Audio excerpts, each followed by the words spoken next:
Welcome to Take 5, your 5-minute inspirational message from Solid Rock Drogheda. And welcome to the first Take 5 of 2024. There's something about turning the page on an old year and opening up the page on a new year. You know, I'm one of these old-fashioned people who still uses a diary. I know most people now, they keep their calendars on their phone. In fact, a few years back, I remember I was meeting up with a friend of mine, Jamie Corcoran from Navan, and we were meeting up in a restaurant, and we said, let's sort out some dates. And I pulled out this diary, and Jamie was looking at, Nick, what's that? Because he's of a generation that does everything on the phone. But I'm one of the old-fashioned people that still uses a diary. And I've learned that I have to use a diary that has an entire month on view so I can see what's coming up. Because otherwise, I've been caught out too many times on a weekly, week-to-a-view diary. I turn the page and see something that I needed to prepare for, and it's happening tomorrow. So there's something about turning that page. It's like you're opening up something new and leaving something behind. And I think we all love to do that on the year. You know, anthropologists, they observe New Year celebrations in almost every culture. Now, people celebrate the New Year at different times of the year. So the Chinese New Year and the Jewish New Year and our New Year all tend to differ. But nevertheless, almost every culture celebrates a new year. And they see three major things. There's relief. Psychologists say there's relief at having survived another year. There's also an opportunity to forget about past mistakes and hurts that have occurred in the past year. You know, it's instead of saying, well, you know what, I made this mistake 2 weeks ago, it's easier to say I made this mistake last year. And so there's something about turning the page on the year that gives us an opportunity to put all our mistakes and failings and all the bad stuff that has happened to us, and it just seems a little bit further in the past than it did before midnight on the 31st of December.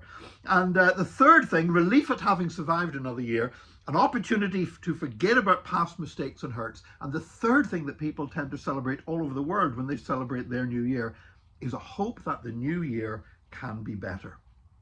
That hope is not always fulfilled.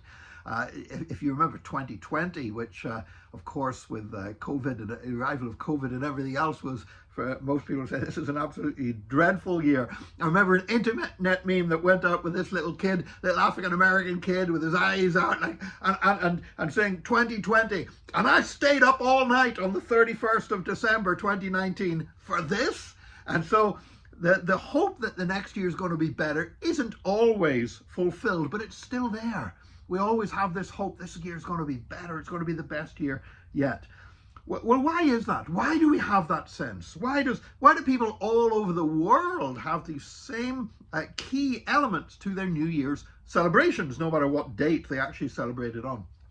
Well, in Ecclesiastes chapter 3 and verse 11, it says, God has put eternity in the hearts of men. And I believe that God has actually put yearnings and longings into people's hearts that can only be fulfilled in the gospel. And even things like New Year's celebrations and everything else are actually just a shadow of that, the reality in Jesus, which will really fulfill those yearnings and desires. Because, you know what, yeah, relief at surviving another year, but an opportunity to put our past mistakes truly behind us and move into something that is better. Ultimately, that can only be found in the gospel of Jesus Christ.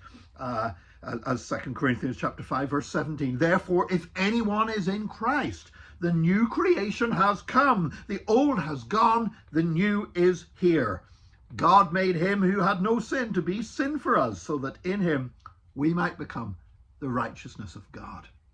As we enter this new year, this desire to leave the past behind, this desire to embrace a new and a better future can only truly be fulfilled through the gospel of Jesus Christ. And that can only take place through the atonement of Christ, because he took our place upon the cross so that we could leave the past behind and move into a glorious future.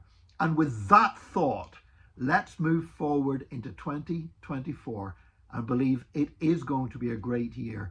But whatever kind of a year it is, whatever turns out to happen, we are still looking forward to a perfect future in Jesus Christ as we leave our pasts behind.